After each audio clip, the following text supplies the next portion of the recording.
In town, I was known as the most beautiful and most expensive prostitute. Every day, gold miners lined up, willing to spend a month's pay just to take their chances. But all I saw in their eyes was lust and greed. It made me feel nothing but disgust and emptiness. My body was a product, my soul already numb, until one day, a stranger knocked on my door. His name was Mike, a humble farmer who offered double the price just to spend a night with me. He quietly told me he wanted to marry me. I'd heard those words too many times before, so I didn't take them seriously. But for the next 3 days, Mike kept coming back, paying double each time. He didn't rush to touch me. He just kept talking about his farm, the wheat fields under the sun, and the life he dreamed of. I couldn't help but scoff and said, "I feel nothing for you. You're a dirt farmer."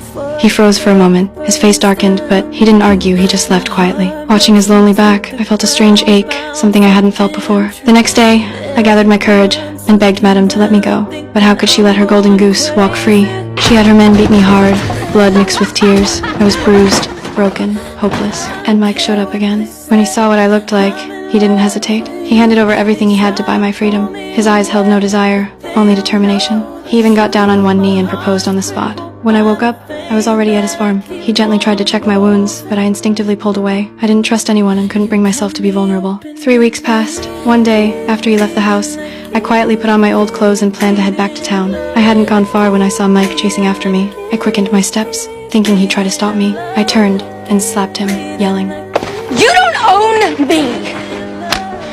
Mike didn't get angry. He simply said, "That way's 19 miles back to the town you came from. This way's 1 mile home. There's food there, and me waiting for you." His voice was calm but firm. I don't know why, but I chose to walk the 1 mile home. When I stepped inside, Mike didn't say a word. He just quietly knelt down and cleaned the wounds on my feet. I looked at his gentle face, and for the first time, I felt something warm inside. That night, I tried to repay him with my body, but he softly turned me down. He said he'd wait until the day I truly wanted to be with him. I had never met a man like this. He didn't rush. He just stayed. So I started learning how to be a real wife. In the days that followed, I gathered eggs from the chicken coop for the first time, tried fishing, even learned how to chop wood. I wasn't good at any of it, but for once, I felt peace. Without realizing it, I started to rely on him. Little by little, I opened up. Then one day, the neighbor's baby was born. Mike looked at the child with such warmth in his eyes he clearly loved kids. But me, I could never have children again. I told him the truth, how I'd been abused years ago by a nobleman. It was a memory I had buried deep, never shared with anyone. But after hearing it, Mike didn't flinch. He simply said, "There's nothing in this world that could make me stop loving you." Still, I felt unworthy of him. I wrote him a letter, left the wedding ring on the table, and slipped away from the farm. I didn't return to my old life.